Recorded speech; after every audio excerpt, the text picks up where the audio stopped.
rates are hovering around historic lows, with approximately 1.6 births per woman over her lifetime. This is below the level needed to sustain the population, which is 2.1 births per woman. We're actually projecting that about 1 in 4 young adults today will never have kids. There are plenty of us out there who are kind of concerned about the falling birth rate, both for kind of its impact on people's ordinary lives, as well as for the ways in which it'll affect our economy and our government. And we will support baby bonuses for a new baby boom. How does that sound? That sounds pretty. I want a baby boom. Our population will, in the not too distant future, start to decline. And so that's why this is an issue for governments and for the economy, and politicians are starting to pay attention. The concern here in the U.S. is that if we see kind of dramatic declines in fertility, we will eventually see also kind of a drag on our economy and our capacity to cover all sorts of government programs like Medicare and Social Security. Our population is sort of getting older on average. And what that means is we have the baby boomers who are, in their older age years. So they are drawing Social Security, and they also have quite a bit of medical and care needs. And so the question is, how will we care for our aging population? It's very hard in modern U.S. society to combine work and having kids. We have very little by way of support to families in this country. Here's why the government can't seem to convince Americans to start families.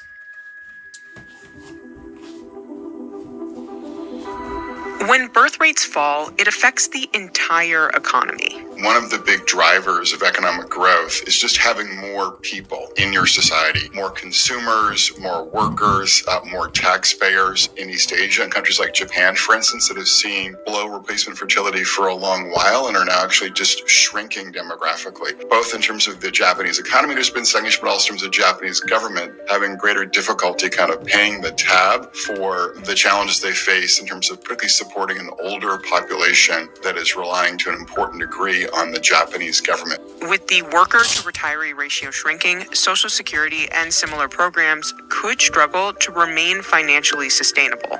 The Social Security trustees put out a report about how long they expect Social Security to stay solvent. I think the current estimation is 2033. So people are worried about that. What's interesting, though, is that the lever that we are trying to force on people now is people should have more children, so that then eventually 20 years from now or so, we'd have more workers who would then be paying into it. It doesn't seem like a very efficient system to me because it doesn't solve the short-term solvency problem. Leaders across the U.S. political spectrum have proposed ways to address the birth rate decline. You've got Elon Musk, who is essentially having the ear of the president and in the White House, and he's very much interested not only in increasing birth rates, but this notion that the best and brightest should really be reproducing. And then you have someone like J.D. Vance. So let me say very simply, I want more babies in the United States of America. Who have, I would say, a more sort of religiously or conservatively oriented bent about this. So it's not just about increasing births, but it's about increasing births within sort of a traditional family. So marital status is really important to this group. We had the Democrats pushing really hard for an expanded child tax credit. Now the Republicans come out with something called a baby bonus. That's what the New York Times reported. That would be $5,000 allegedly at the time a child is born. This is a pretty common policy in other countries, that there's some extra child allowance, child tax credit, baby bonus sent to parents when they have a newborn. Having a newborn is expensive. Both political parties have proposed policies that provide money to families either in the form of direct cash or tax refunds. But experts say one-off proposals are not likely to move the needle for families. The kinds of financial incentives or benefits that we're providing just really aren't enough to change the calculus of a trade-off of bringing a child into one's household or family. That's an 18-year commitment. It's not just a one-year cost. In particular, the $5,000 baby bonus that's being sort of bandied about is not likely to budge fertility rates. Shalom, I'll give it on praise on Tebashima Shabashim Korakorash. The one is on the apostles a great millstone. And I honestly, brothers, to be pushing this truth in sincerity throughout the four corners of the earth. And the brother, everybody are coming out here to give you this truth for the grace and mercy of Yahweh. Bashim Yahweh Shai. Bashim Korakorash. Give it on praise on Tebashima Shabashim Korakorash. Okay, so this is going to be a relatively quick video based upon the clip that we just seen here. Brother posted this in the group. The water ask for posting that because it's a good information. Okay, good edifying information about where we are in the grand scheme of prophecy.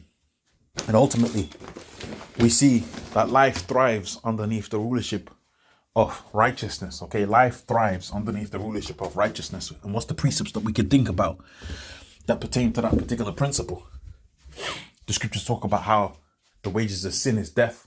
Okay, so when you got righteousness prospering, then you're gonna have people living, and when you got people living and they're living righteously, they're gonna prosper. Okay, they're gonna prosper because there's no need for the Most High to send them death angels to come out there and give you the wapple zapple. Okay, but moreover than that, when you're prospering, and like the scripture says, you're drinking underneath your vineyard. Okay, you're chilling, you're relaxing. Hey, maybe you might be even a heathen living underneath the rulership of the children of Israel. In about 5 years, 10 years from now, you never know. We're in that time right now where the Most High can make a move quick.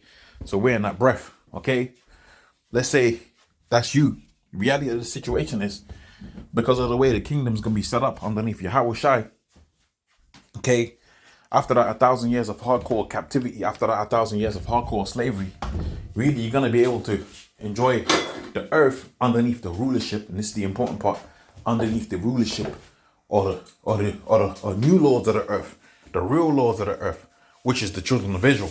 Okay, and in living in righteousness after 1,000 years of punishment, you're gonna see that really right now is the worst time to be as a living being upon the face of the earth. To the end, the scripture says, if Yahweh Shai doesn't return soon, there ain't gonna be no flesh left to save. Okay, if Yahweh Shai doesn't return soon, there ain't gonna be no flesh left to save. That's just the reality of the situation, and you can already see death is here around about us, right? And you've seen this social engineering that Esau's put out here.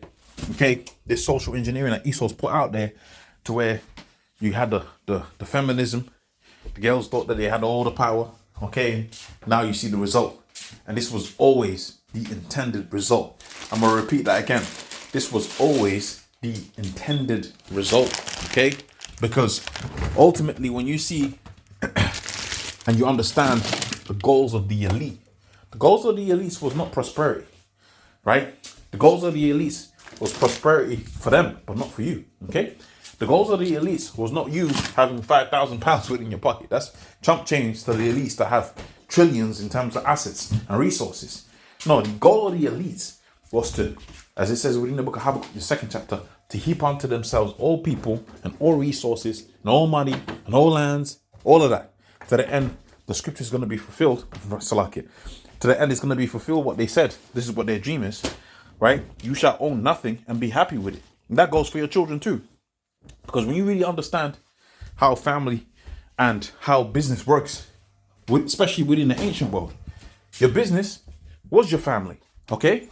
Family business, right? Like Kanye West said, your business was your family. Okay? And with your family, you got growth and prosperity that's already built in to the family legacy, right? That's why within the ancient world, and up until maybe the 1800s, a lot of these businesses were family-run businesses.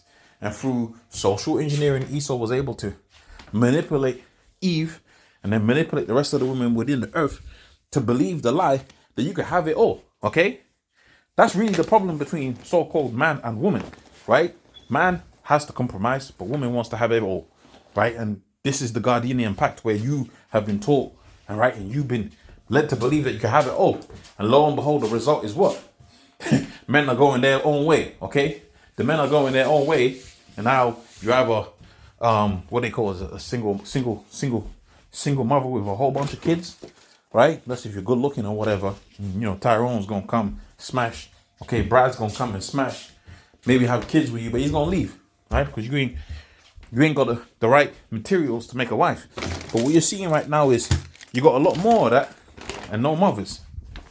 So what happens? You have a situation where you got a small pool of people that are active. Okay, I'm gonna just put it straight out there. Sexually active. You got a real small pool of people that are really active. When you read the statistics, man, I read the statistics not too long ago. It's some ridiculous statistic, man. They were saying like the young people out here, they ain't really getting down like that. And that's all social engineering, because people be watching YouTube and some of this stuff, we dabbled into, but really for the vast majority of the people in the world, you ain't really be supposed to be dabbling into all of this social engineering bullshit that you see on YouTube and Instagram and all of that. You really just want to just have a basic and simple life. But people are not satisfied with basic and simple. And that's why I said there's only a small pool of people that are really getting down like that, because they're the ones that are perceived as being desirable. Nobody's satisfied with average anymore. And not being satisfied with average, where the average is the vast majority of people, means to say that the average amount of people, which the vast majority of people, ain't breeding. Okay? Because you've been socially engineered to believe these beliefs. 6 foot, 6 figures, or on the other side of it, oh, I need a bad B or whatever.